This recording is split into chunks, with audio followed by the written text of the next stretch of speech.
कौवा और कोयल में अंतर है और बगुला और कौवा में बहुत अंतर है।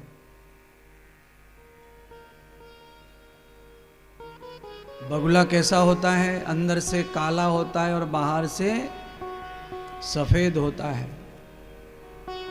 तो कबीर जी ने कहा यह तो बहुत धोखा है।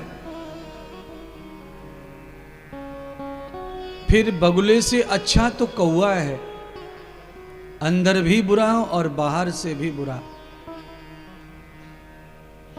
कौवे का चित्त भी काला है और उसके बाहर का रंग भी काला है। वो किसी को धोखे में नहीं रख रहा है, अंदर बाहर दोनों तरफ एक जैसा कहता है, मैं एक जैसा हूं, सावधान रहो मुझसे।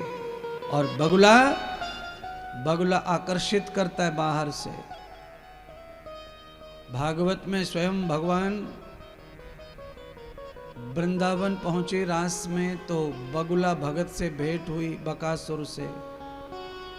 भगवान भी अचंभे में आकर्षित हो गए बगुला की सुंदरता को देखकर। इसीलिए संत का मानना है आप सबको। कबीर साहिब कहते हैं कौवा अच्छा है ऐसे आदमी से जो आदमी बाहर से बहुत सुंदर हो और अंदर से बहुत खराब हो, कपटी मन का हो, छलिया मन का हो। ऐसे व्यक्ति से बचना कठिन है। समाज में किसी को धोखा मिलेगा। आप में अगर ये लक्षण है तो आज कथा सुन के एक रूप हो जाओ, अंदर बाहर।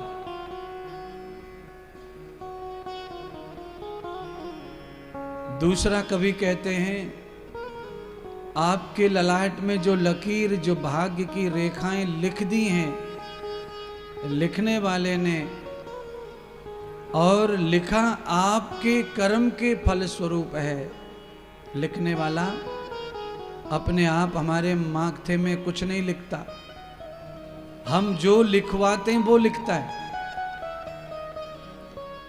जैसा कर्म हम करते हैं, लिखने वाला विधाता उसका वैसा परिणाम हमारे भाग्य में लिख देता है। और कहते हैं कि सृष्टि का प्रलय हो जाएगा तो भी भाग्य का लिखा हुआ मिटने वाला नहीं है। लेखा भाग्य का नहीं मिटता। सृष्टि बार बार जन्मे, बार बार प्रलय हो। जो तुमने कर्म से लिख लिया है वो तुम्हारे लिख गया प्रारब्ध में, भाग्य भविष्य में।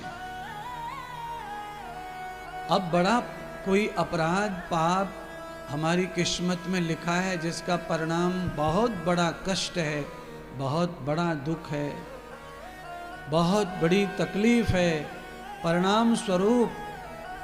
पर आप जब धार्मिक हैं, सज्जन हैं, इस जन्म में कथा प्रेमी हैं, भजन प्रेमी हैं, दान प्रेमी हैं, तीर्थ प्रेमी हैं, संत प्रेमी हैं, गुरु सेवक हैं, राष्ट्र भक्ति है, तो आपके जो लिखे हुए दंड हैं बड़े बड़े, जिनको सहन करना कठिन था, जब आप में ये लक्षण अच्छे होते हैं तो आप बड़े से बड़े पाप के फल को भी सहज भोग जाते हैं। सहज सहज पचा जाते हैं उसे, सहज उसे भोग लेते हैं।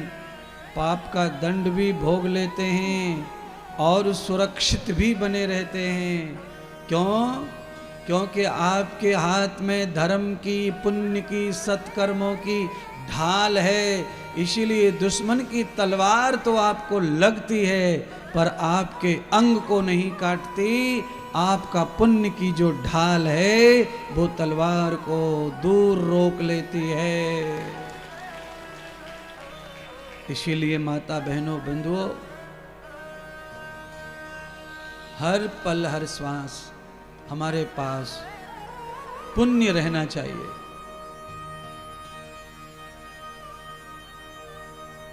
पितामह भीष्म का 100 जन्मों का पुण्य खत्म हो गया। बहुत पुण्य किया था, 100 जन्मों तक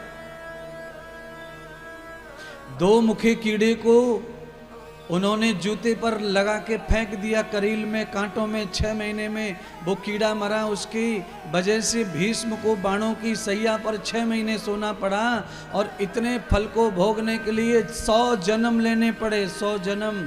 एक ही पाप हो गया था क्रोध में आकर। अब 100 जन्मों तक इतना पुण्य था उनके पास कि एक पाप को भोगने का समय नहीं मिला। तब महाभारत में दूसरा पाप हो गया भीष्म से, बुजदिली का, कमजोरी का। नतमस्तक होकर बैठ गए, द्रौपदी की साड़ी खिंच रही थी। उस पाप की वजह से पहला पाप उगड़ आया और भीष्म को बाणों की सैया पर कष्ट भोगना पड़ा। कहीं आपके साथ तो कहीं जन्मों के पाप नहीं चल रहे, जो पाप होते ही उघड़ आए और आप कहीं के ना बचें, सैया पर सो जाएं और धरे के धरे रह जाएं।